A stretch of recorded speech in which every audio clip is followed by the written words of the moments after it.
when they stop coming for me, I will stop singing to them. Secret details about Taylor Swift that she hides from the public. I write these moments in time. The songs are written when I'm feeling what it is I'm discussing. Taylor Swift hides a lot of shady secrets behind her fame and music. From her connection to Diddy, Diddy's really always been very nice to me. Hey, gentlemen. He would be fun to be in the prom group. to her relationship history, I also want to thank the person who inspired this song, who knows exactly who he is. When the camera goes to her, I love it when they pan over to the people who didn't win, and she looked visibly upset. This is the third album that I've been doing this. Right. So they had fair warning at this point. there's tons of stuff for us to cover, so let's jump into it. She said Diddy would be her prom date. Before the recent headlines surrounding Diddy, Taylor Swift once named him as one of her dream prom dates. Back in 2011, when Taylor Swift was only 21, she appeared on The Rachel Ray Show. During a playful celebrity quiz game, Rachel Ray asked Taylor which famous person she would take to prom. Swift's answer was a mix of the biggest names in pop culture at the time. Among them was none other than Diddy, alongside other stars like Jennifer Lopez, Katy Perry, Justin Timberlake, and Sheryl Crow. At the time, this was seen as a lighthearted, innocent moment, and Taylor's choice of Diddy was not a big deal. But when the clip resurfaced on TikTok recently, people started rethinking it. With Diddy's more recent legal stuff, comments like, "Wow, we were so naive back then," or "This moment aged like milk" started popping up. Taylor had said Diddy was always very nice to her and that he would have been fun to have at prom. Now, in the light of Diddy's legal drama, what once seemed innocent now feels a little more uncomfortable. Taylor Swift capitalizes on her relationships. Taylor's songwriting process is no secret. She writes about her feelings, and those feelings often come from her relationships. Some of Taylor's biggest hits have been inspired by her love life, which she openly admits. Back in 2010, during an appearance on The Late Show with David Letterman, Swift joked about her exes becoming the inspiration for her songs. She said, "Yeah, but you know, this is the third album that I've been doing this, so they had fair warning at this point." Her song, "I Knew You Were Trouble," was a massive hit in 2013, and during her acceptance speech at the MTV Music Awards that year, she made sure to thank the person who inspired the song. Without naming names, she happily said, "I also want to thank the person who inspired this song, who knows exactly who he is." The camera then panned to her ex-boyfriend, Harry Styles, who clapped along with the audience, seemingly unbothered by the jab. Although Taylor Swift is known for writing songs inspired by her exes, it's interesting to see how some of them have remained friendly with her, and some even get along with her current partners. For example, Taylor Swift's relationship with Joe Jonas' estranged wife, Sophie Turner, blossomed into a friendship. The two were spotted out together during the height of the Jonas-Turner divorce drama, making their girls' night out a topic of public interest. Some of Taylor's muses have called her out.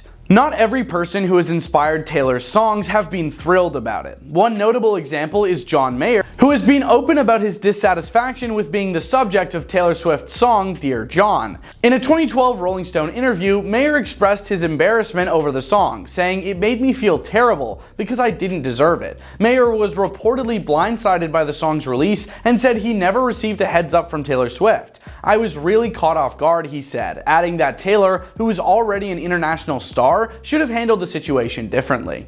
Taylor, however, denied that Mayer was the song's inspiration. In an interview with Glamour, she responded, "How presumptuous. I never disclose who my songs are about." Despite her denial, it's clear that not everyone is happy with being turned into material for Taylor's hits. John Mayer wasn't even the only one to speak out. In 2008, Taylor's relationship with Joe Jonas ended abruptly with a 27-second phone call. Taylor later wrote the song Forever and Always about the breakup. Jonas took to MySpace to clarify his side, stating that he called Taylor to discuss their relationship and that the conversation ended when she hung up. Taylor's reaction, however, was a bit more public. Her awkward reactions at award ceremonies. Taylor Swift is no stranger to award shows. She's taken home countless trophies, but her reactions when she loses have occasionally sparked discussion. One of the most talked about moments occurred at the 2013 Golden Globe Awards when Adele won Best Original Song for Skyfall against Taylor Swift's song Safe and Sound. As Adele accepted the award, cameras caught Taylor Swift making a face that many interpreted as a brief show of disapproval. Taylor Swift quickly recovered, but the awkward moment was too notable to ignore. Similarly, at the 2014 Grammys, Taylor Swift was up for the Album of the Year with Red, competing against artists like Kendrick Lamar, Daft Punk, and Macklemore and Ryan Lewis. When Alicia Keys announced the winner, Taylor was seen briefly with her mouth open only to snap out of it and start clapping when Daft Punk's name got called.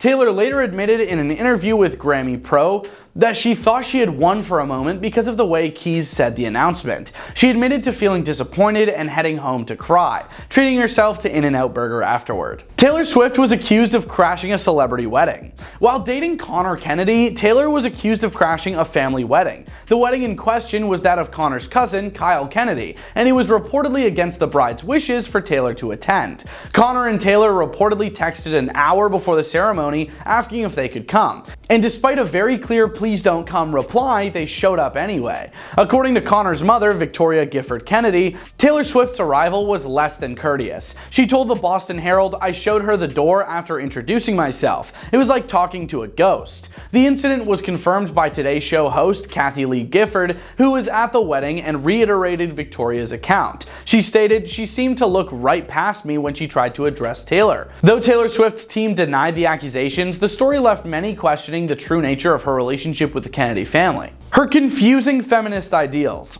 Taylor Swift's approach to feminism has always been a point of contention. In a 2012 interview with the Daily Beast, Taylor Swift seemed to misunderstand the concept of feminism when she said, "I don't really think about things as guys versus girls. I never have." Taylor went on to explain that she was raised to believe that if women work hard enough, they can achieve the same as men. Critics quickly pointed out that her comments seemed to miss the point of feminism, which seeks to address inequality between the genders. Taylor's comments about feminism didn't stop there. In 2013, when Tina Fey and Amy Poehler joked about Taylor Swift's dating life at the Golden Globes, Taylor responded by quoting Katie Couric, "There's a special place in hell for women who don't support other women." However, this rhetoric came under scrutiny a couple of years later when her Bad Blood video, reportedly inspired by her feud with another female artist, won Video of the Year at the MTV Video Music Awards. Some argued that her video celebrated female rivalry, calling into question whether Taylor truly practiced what she preached. Taylor Swift was accused of stealing a lyric. In 2012, Matt Matheson, a fellow singer-songwriter, accused Swift of lifting a lyric for her song All Too Well. The line in question was eerily similar to a line in Nathanson's 2003 song I Saw. Nathanson's song featured the lyric "I'll forget about you long enough to forget why I need to," while Swift's version was "and I'll forget about you long enough to forget why I needed you."